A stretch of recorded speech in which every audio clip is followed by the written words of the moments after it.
Momento do Discipulado.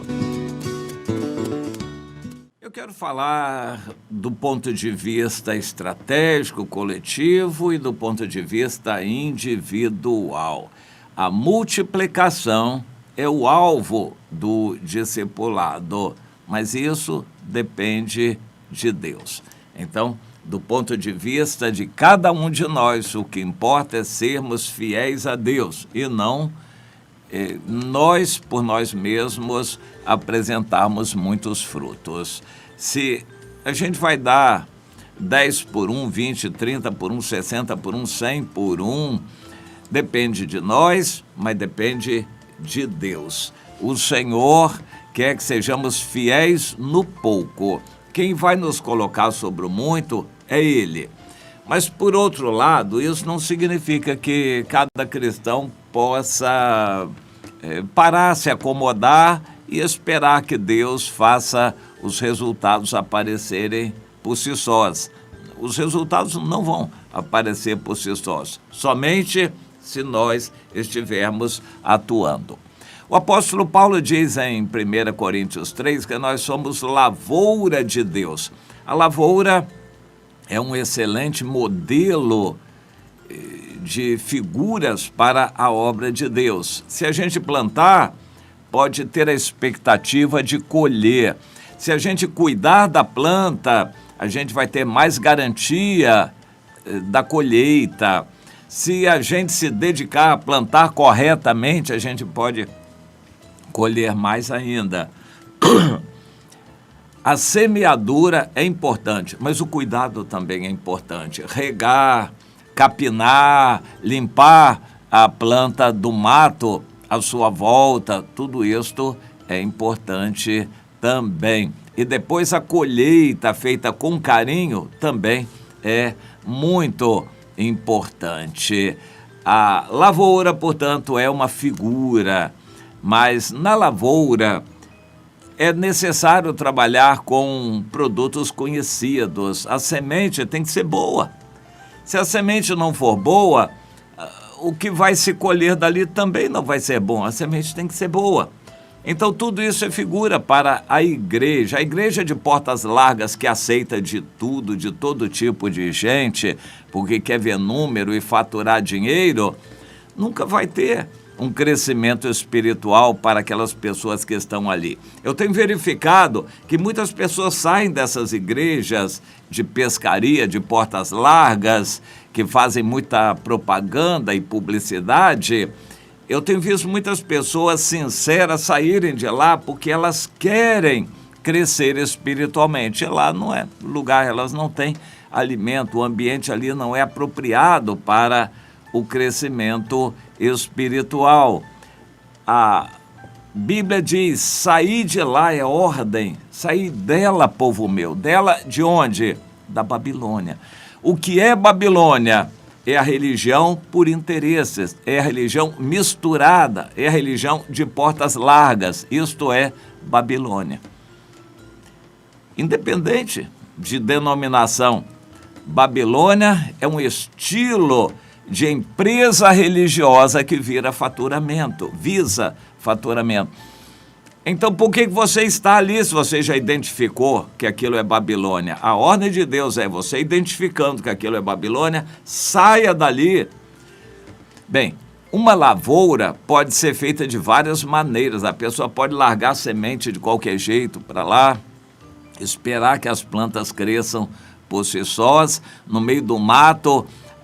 Algumas vão conseguir vencer e produzir alguma coisa, mas nunca produzirão muito, porque o mato vai roubar o alimento da terra, vai sombrear a planta, o mato vai ser um concorrente da planta. Com mato junto, não tem grande produção na lavoura. E isso, na igreja sem santificação, como você com fé, com zelo, com coração limpo, querendo obedecer a Deus, seguir a palavra de Deus, ao seu lado tem gente ali que está rindo, brincando, está ali por rotina ou por outros interesses, ou buscando casamento, está ali atrás de bênçãos de graça ou baratas, eles estão ali com outros interesses, não estão com sede de agradar a Deus, muito menos de adorar a Deus. Eles não estão ali para estudar a Bíblia e obedecer, santificar a vida, nada. Eles estão ali porque a religião é boa, é agradável, é de portas largas, interessa para eles.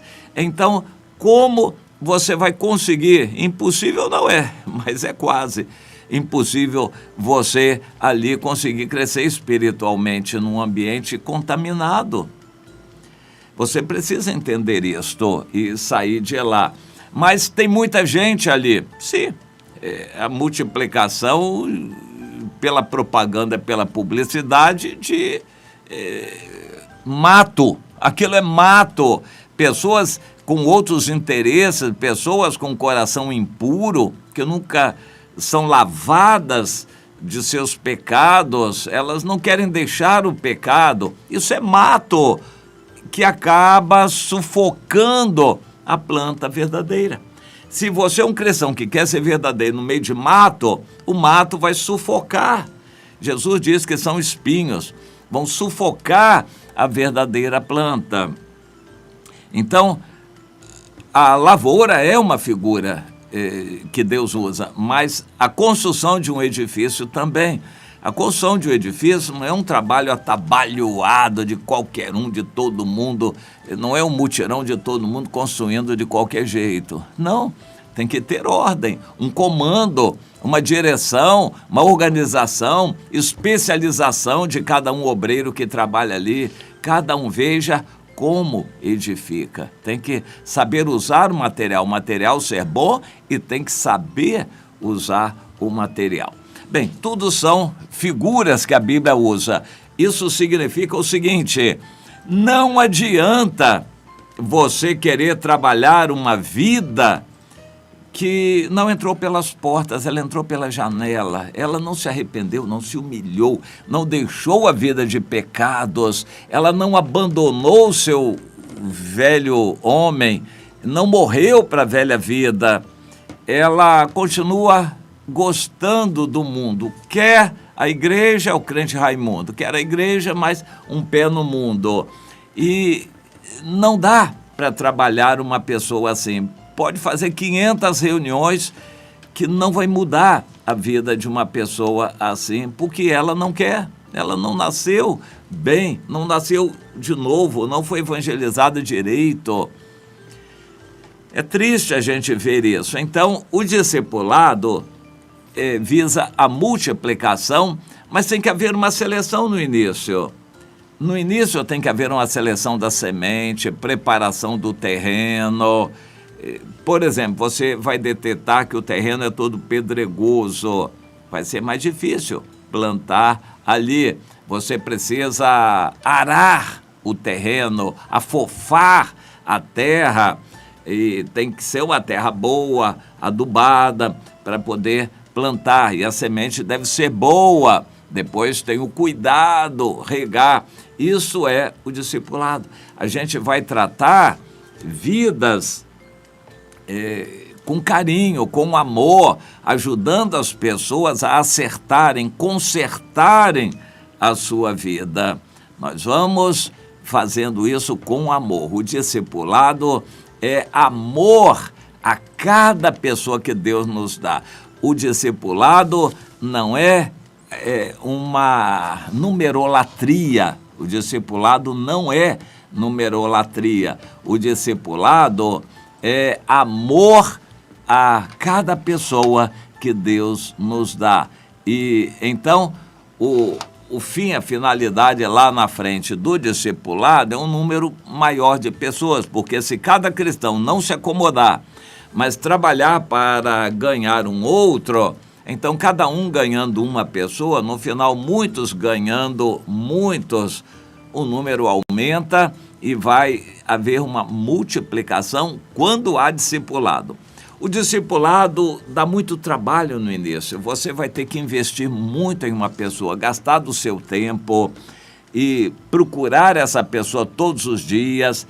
Vai ter decepções porque momentos tristes você vai ter também, mas você não vai desanimar, vai orar, vai investir nessa pessoa, vai chorar por ela, vai orar por ela, até que ela se firme. O seu bom testemunho, o seu bom exemplo também vai ajudar muito essa pessoa a se firmar.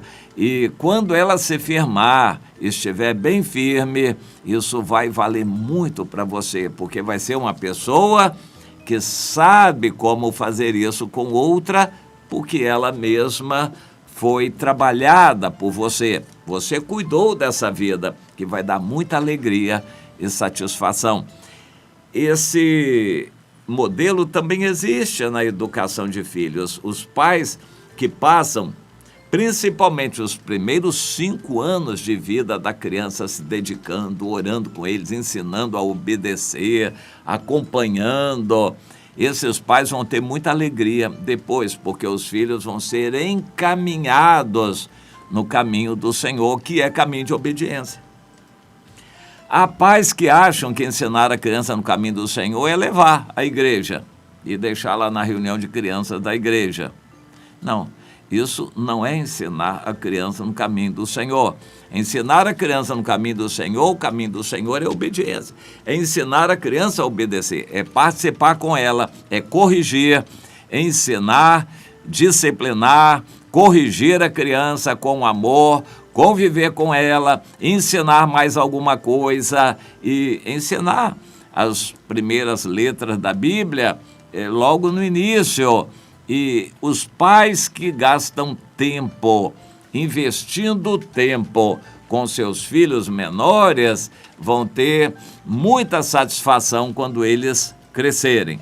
Os pais que trabalham fora, que ficam vendo televisão e largam os filhos fazendo qualquer coisa, vão ter tristes consequências depois, vão arcar com muita decepção quando os filhos crescerem. Eles não dedicaram amor, tempo, convivência, não discipularam os filhos quando eram pequenos. Quando os filhos crescerem, vão trazer tristezas e aborrecimentos.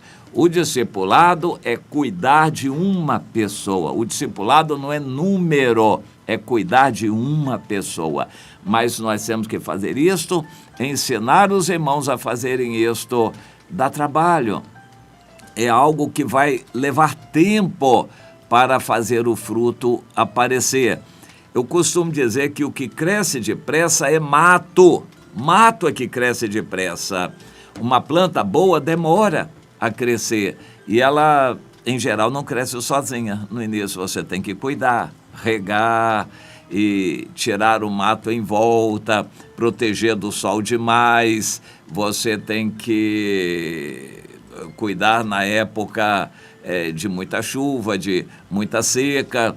No início, a planta dá trabalho, mas depois ela cresce uma árvore boa e você não precisa mais cuidar dela, porque a natureza vai cuidar e ela vai dar muita satisfação quando crescer.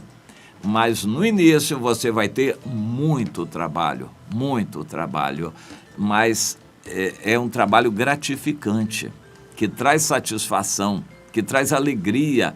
É isso que Deus quer ver você fazendo. Ache pessoas que precisam de você, gaste tempo lendo a palavra, conversando nas coisas de Deus, orando com essa pessoa, ensinando, corrigindo essa pessoa, para que ela cresça sadia, ela cresça com saúde espiritual e depois, em algum tempo, você vai poder soltar essa pessoa até cuidar de outra, ou com ela cuidar de outras. E assim, o resultado final vai ser numérico. Mas nós não devemos nos preocupar com o número, nem ficar contabilizando números de pessoas, porque o crescimento vem de Deus. O apóstolo Paulo diz, eu plantei, Apolo regou, o outro cuidou, mas foi um outro ainda que colheu. No entanto, o crescimento veio de Deus. E em Efésios, no capítulo 4, Deus levanta líderes para cuidar das pessoas, de cada uma delas, para efetuarem o seu trabalho, o seu próprio trabalho, para a edificação do corpo em amor. Então, o corpo efetuará o seu próprio aumento. O aumento numérico não deve ser alvo nosso, na verdade é um alvo secundário do discipulado, mas não deve ser a nossa idolatria. Nem devemos medir o nosso trabalho pelo número. Nós temos que entender que isso cabe a Deus. Nós temos que dedicar fidelidade a cada pessoa que Deus nos deu para cuidar. Se Deus deu uma pessoa só para você cuidar, cuide com carinho, com amor, com zelo, com oração, e você vai ver que esse é um trabalho que vale a pena. Esse é um trabalho que tem resultado. Eu gosto sempre de lembrar daquela professora dos Estados Unidos chamada Annie Sullivan, que resolveu encarar um desafio. A Helen Keller era uma menina que nasceu cega, surda e muda. O que fazer com uma pessoa assim? Não dá para falar porque ela não ouve, não dá para mostrar nada porque ela não vê, e ela também não fala nada, não se expressa. Como a gente vai ensinar as coisas da vida para uma pessoa assim? Pois é, a professora Annie Sullivan encarou esse desafio. Então, segurava na mão, fazia carinho, mostrava uma coisa, passava no rosto dela, etc, etc, e encarou esse trabalho de desenvolver uma maneira de comunicação, na verdade de tato, né, com a mão, com essa menina. Não adiantava falar ou gritar porque ela não ouvia. Não adiantava mostrar nada porque ela não via. E não adiantava esperar que ela falasse alguma coisa. Tinha que desenvolver uma comunicação através de gestos, de carinho, de sinais táticos, né, com a mão, na mão da criança. E deve ter sido algo muito, muito trabalhoso. Por fim, ela ensinou a escrita, o alfabeto, ela ensinou a menina, né, as palavras. Que coisa, eu não consigo nem imaginar como ela conseguiu. Conseguiu desenvolver comunicação sobre sentimentos. Como uma pessoa dessa vai expressar sentimentos? Cega, surda e muda. Pois a Annie Sullivan investiu tanto, a Helen Keller desenvolveu habilidades, e eu me lembro que quando estudei inglês, assim, num nível mais avançado, havia algo de literatura, e a literatura que eu tinha naquela época era de Helen Keller, ela escrevendo coisas profundas. Ela foi uma grande literata dos Estados Unidos, figurou entre os grandes escritores dos Estados Unidos. Uma mulher cega, surda e muda. Agora, como ela conseguia isso? Olha, a resposta é discipulado. A Annie Sullivan encarou esse desafio. Ela amou essa menina que cresceu, ficou uma mulher útil, uma mulher de grande valor para a literatura norte-americana, para a vida norte-americana. Então, o discipulado é isso, um gesto de amor para cuidar de uma pessoa. O número, a multiplicação vai ser consequência e depende de Deus. Não é questão de vaidade nossa ou de investirmos com estratégias nossas visando números. O discipulado é um ato de amor, cuidando de uma vida com carinho, isso traz recompensa. Depois nós vamos ver frutos numéricos desse trabalho de amor. Se você ama a Deus, comece a amar alguma pessoa a ponto de dar a sua vida por ela, de gastar tempo com ela, investir na vida espiritual dessa pessoa. Comece a pensar em agradar a Deus dessa maneira. Se você ama a Deus, ame uma pessoa assim para investir na vida dela e vê-la crescer espiritualmente também.